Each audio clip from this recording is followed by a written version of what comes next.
Deixai vir a mim as criancinhas.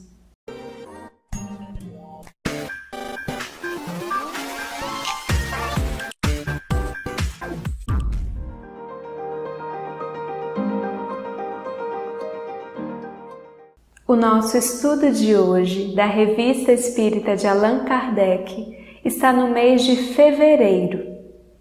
Trata-se de uma dissertação de além-túmulo, ou seja, uma mensagem que foi recebida mediunicamente na data 14 de janeiro de 1859. Trata-se de uma comunicação espontânea, ou seja, não foi uma evocação. Tem aqui o nome do médium e o título é A Infância. Nós separamos alguns trechos dessa mensagem mediúnica sobre a infância e gostaríamos também de tecer alguns comentários que vieram à nossa mente durante esse estudo. Não conheceis o segredo que na sua ignorância escondem as crianças. Não sabeis o que são, nem o que foram, nem em que se tornarão, e contudo as amais e as prezais, como se fossem uma parte de vós mesmos. As crianças são seres que Deus envia em novas existências, e para que elas não possam queixar-se de sua grande severidade, dá-lhes toda a aparência da inocência. Mesmo numa criança de natureza má, seus defeitos são cobertos pela inconsciência de seus atos. Essa inocência não é uma superioridade real sobre aquilo que foram antes. Não, é a imagem do que deveriam ser, e se não o são, unicamente sobre elas recairá a culpa. Aqui nós gostaríamos de fazer um primeiro adendo sobre essa temática. Observemos que esse texto, essa mensagem, foi enviada por esse espírito na data de 14 de janeiro de 1859. Muitos dos conceitos que hoje estão no senso comum, que nós falamos corriqueiramente como se fosse uma coisa óbvia, como se sempre tivesse sido assim, na verdade foram construídos socialmente, passaram por uma série de transformações ao longo da nossa história. Com o conceito de infância, essa ideia de criança que nós temos hoje, se deu a mesma coisa. Falar da criança como um ser em desenvolvimento que precisa de uma estrutura, de uma família adequada, de uma base, de uma escola, que precisa de proteção, que tem direitos.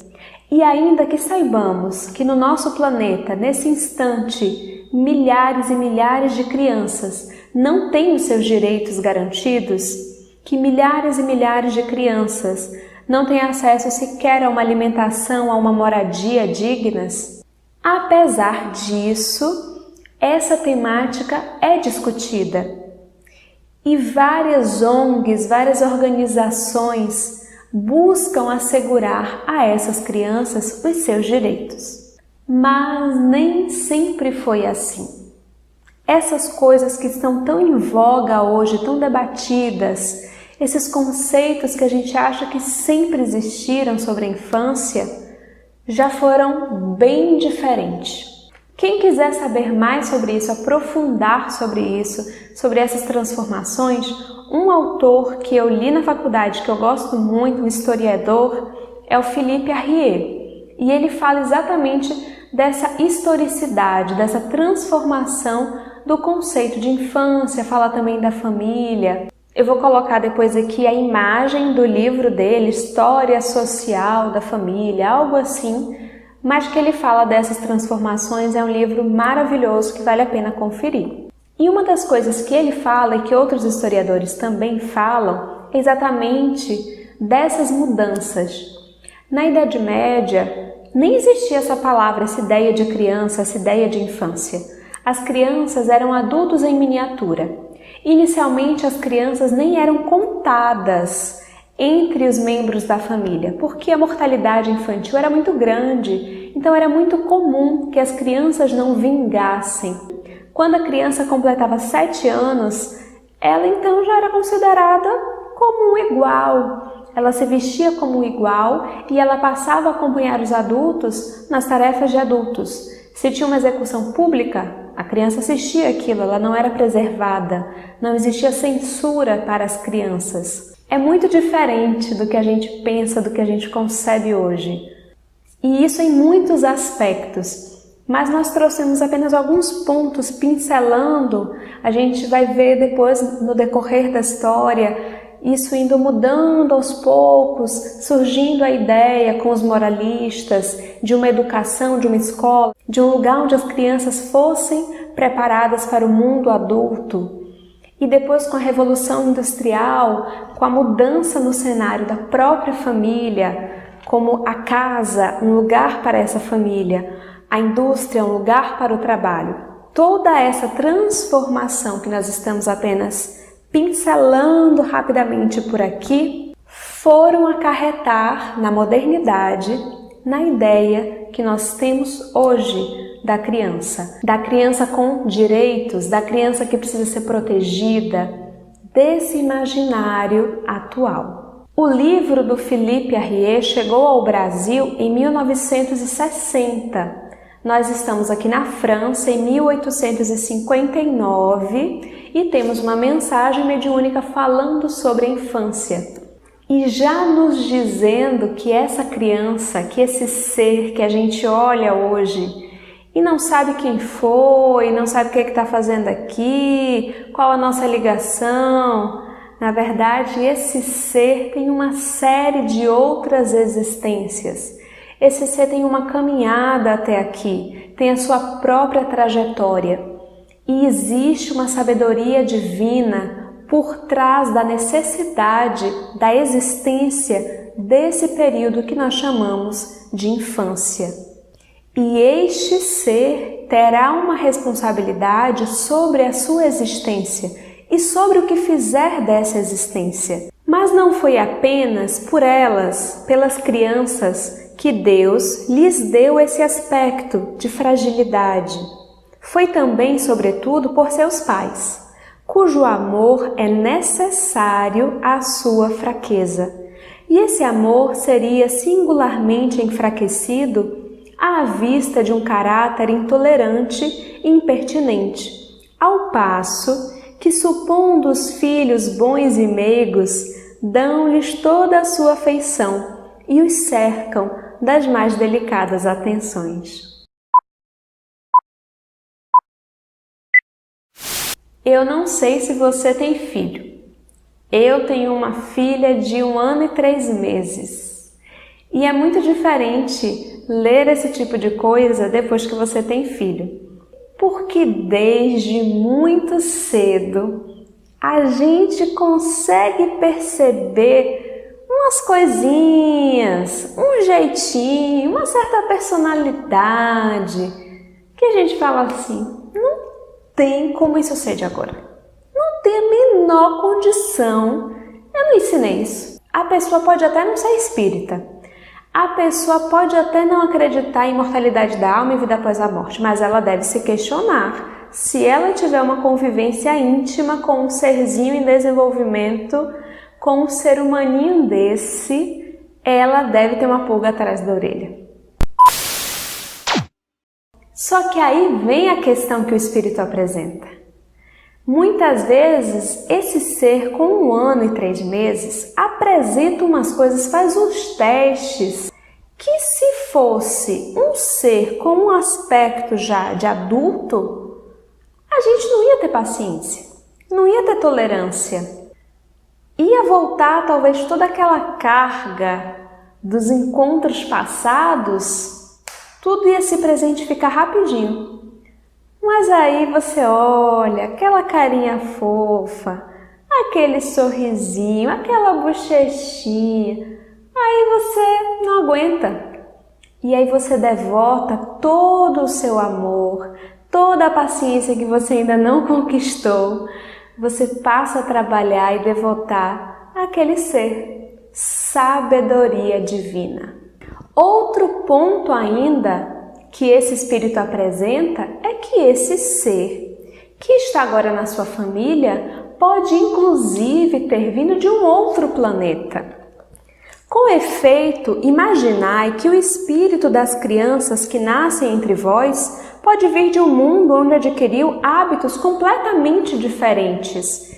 E esse ser vai precisar de um período, que é a infância, para se adaptar a novos hábitos, a um novo estilo de vida, talvez até a um novo corpo, a um perispírito com um fluido um pouco mais denso, se tiver vindo de um planeta mais evoluído. Enfim, pode existir ainda essa necessidade de adaptação.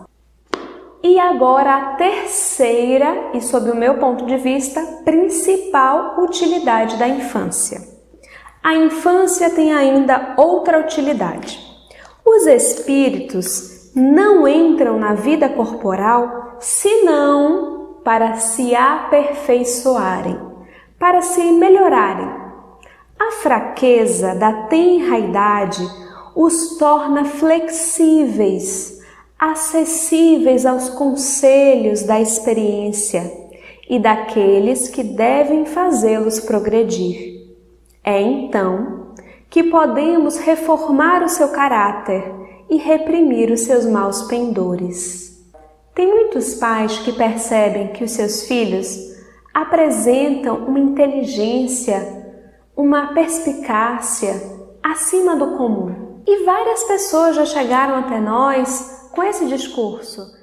Eu acho que meu filho é muito evoluído, porque ele é muito inteligente, ele pega isso e aquilo muito rápido, ele não é daqui, ele é um extraterrestre. Ele veio de tal planeta, ajudar na transição planetária. Ocorre que a nossa evolução se dá a partir do nosso desenvolvimento intelectual e também do nosso desenvolvimento moral. E que nós temos múltiplas inteligências. Então, às vezes, o seu filho já está desenvolvido em um aspecto, talvez o aspecto intelectual. Talvez, dentre as múltiplas inteligências que nós temos, ele já esteja com o aspecto, com o domínio da inteligência das matérias exatas, dos cálculos. Mas e as outras inteligências e os outros aspectos? E como anda o aspecto moral do seu filho? Ele respeita você enquanto alguém que veio antes? Ele respeita as pessoas mais velhas da família? Ele consegue relacionar-se? Como anda a relação dele? Sim, ele pode ter uma grande contribuição para fazer para a humanidade. Todos nós temos alguma contribuição, seja ela grande ou pequena, num grau extremo ou num grau simples, todos temos nossas contribuições. Mas se hoje, nessa encarnação, ele é o seu filho, ele tem algo a aprender com você. Então, por mais especial que o nosso filho pareça, não se trata de não permitir que a inteligência ou que a grandiosidade dele não apareça. Não é abafar a planta, é cuidar da planta para que ela floresça no tempo certo, tendo o cuidado de também podar vez que outra essa planta, porque todos nós precisamos de alguns limites, todos nós precisamos desses limites. E os pais sempre têm algo a ensinar aos seus filhos. Então não nos esquivemos da nossa responsabilidade enquanto pais, enquanto educadores, porque achamos que o nosso filho é muito especial. Tal é o dever que Deus confiou aos pais, missão sagrada pela qual hão de responder. Missão sagrada, missão sagrada. Assim, não somente a infância é útil, necessária e indispensável, mas ainda é a consequência natural das leis que Deus estabeleceu e que regem o universo.